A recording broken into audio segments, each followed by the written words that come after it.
Prof, dito po muna tayo sa bago nga po na inilabas sa statement ng Secretary General ukol po sa pag-release ng SALE ng ating mga senador. Ano pong reaksyon ng inyong grupo dito?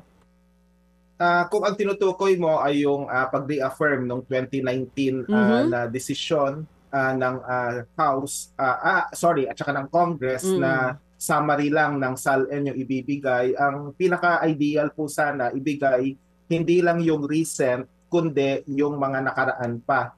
Para po may malinaw tayo ng timeline ng data. Maganda yung ginawa ni Lacson kahapon, bilang halimbawa lang, na nagbigay siya ng ilang datos kung ano yung SALN niya bago siya pumasok sa Senado, and then nung umalis siya, magkano na yung kinalabasan at pati na rin yung kasalukuyan.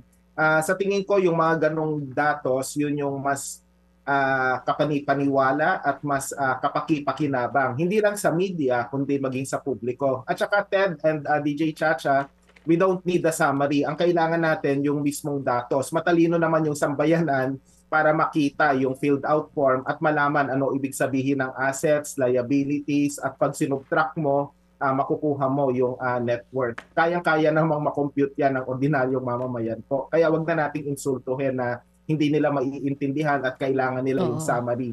So yung mismong datos ang kailangan po natin. Mga kapatid, brothers and sisters, saan ka pa? Dito na tayo sa totoo.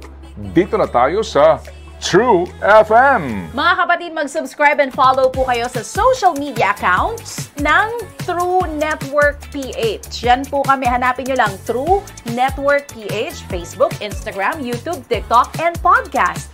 Mapa-Apple or Spotify man yan, mahahanap nyo kami. Lahat ng mga napapanood at napapakinggan nyo po sa programa, nasa social media accounts namin yan. So, paano mga kapatid? See you sa social media!